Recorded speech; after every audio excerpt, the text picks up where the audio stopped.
I was not. No. So when the first time you saw them, what was the reaction? I think they look great.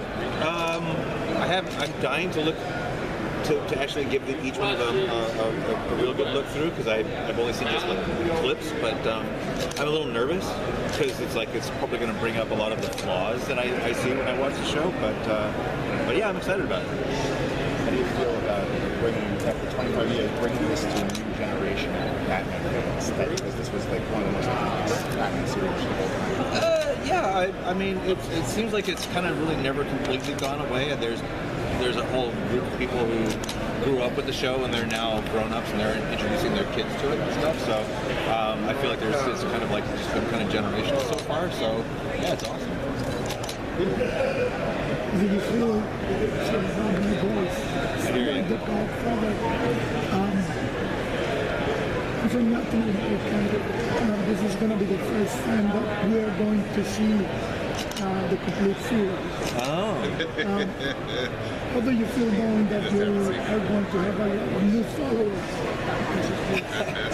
Well, I would hope I would. I would. I mean, again, when I look at the show, all I see is the flaws, and I know that sounds weird for people who grew up in the show. They go, "Oh no, it's wonderful, it's a masterpiece." But I look at it and I go, "Oh, I wish I'd done that different. I wish I'd done that differently." Is there one specifically that's No, I don't want to give you fuel for that. But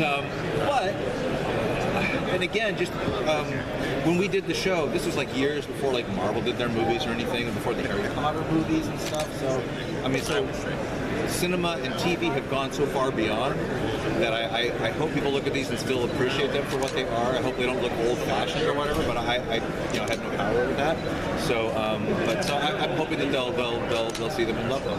So the series, is there one episode that you think would encapsulate the whole series as well? You know, it's funny because my daughter, strangely enough, had never seen the show up until just recently. She's 22, and so she said, I really want to see your Batman show. So I figured, okay, I would curate the show for her, and it was like I would go through it and go, no, that's not a good one. That's not a good one. Oh, that's a good one. But, So I think, weirdly enough, and again, this is probably only my personal preference, just because it was the very first episode that I worked on, but I still think On Leather Wings is a really good show. I think it's a really good starter. It doesn't have any of the big villains in it. It doesn't have the Joker, Poison Ivy, Two-Face, or anybody, but it's kind of just sets the tone for the show. I think it's kind of a good, teaser.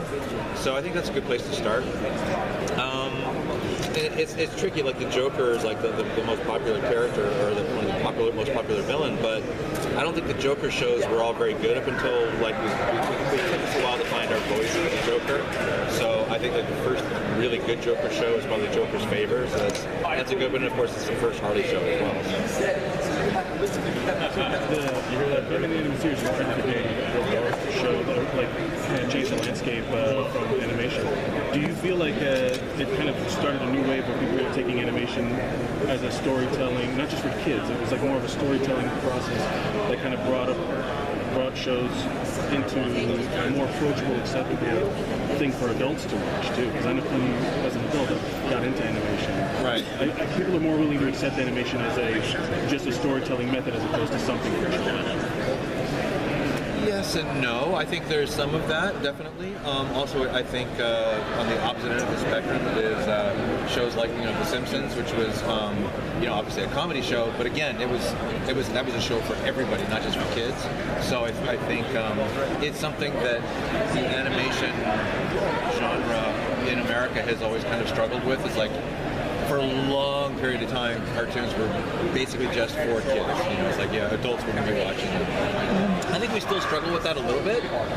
It's certainly not at the level of like in Japan, where literally everybody from kids to grandmas watch animation. But I think it helped. I think it certainly helped. It was, I think, one of the first successful adventure cartoons that. I mean, that was certainly what we aimed at. It was like we wanted to make a show that kids can watch and appreciate, and that their parents can sit there and watch it with them and not be bored, and actually feel like, oh yeah, we can get involved in this as well. So it certainly seemed like that kind of hit that sweet spot. Are there any storylines that you never got the chance to do that if you could go back, you would do them?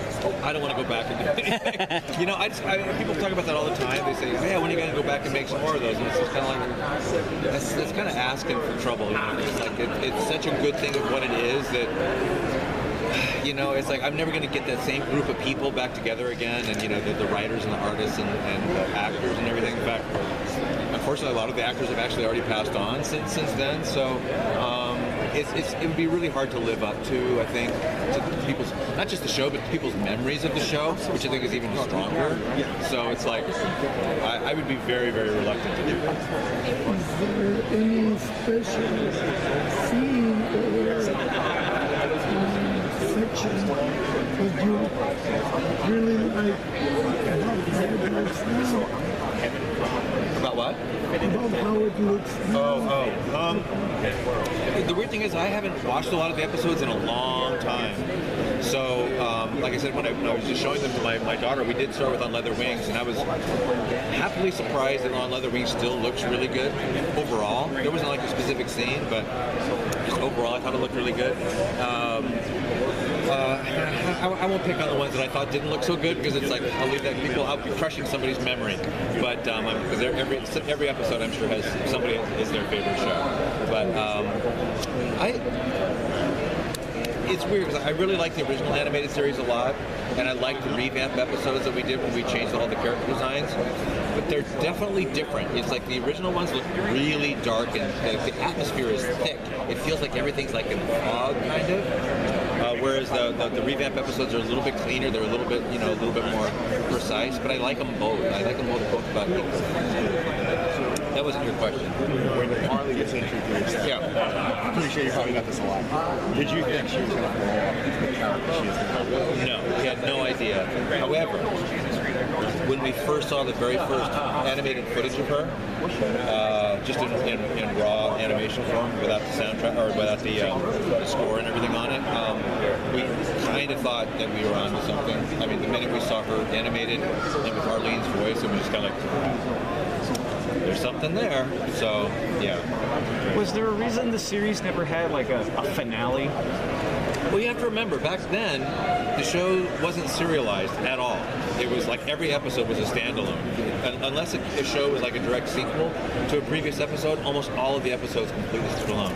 So we never really gave it much thought. We didn't really think about, we need to come up with a series finale. It's like we just didn't think of the show that way. Nowadays, all the shows are starting with Justice League for me. It was like we really leaned into making the show, serialized, and we went out of our way to, come up with season finales and series finales. But on Batman, I don't even know what our last episode was. I don't know. It was the one with the judge, I believe. You may be right. Yeah. That's a terrible way to leave the series. That's right. Always kind of stuck out. Cutting it off. Okay. Well, thank you guys. Thanks, Bruce. Thanks, Bruce.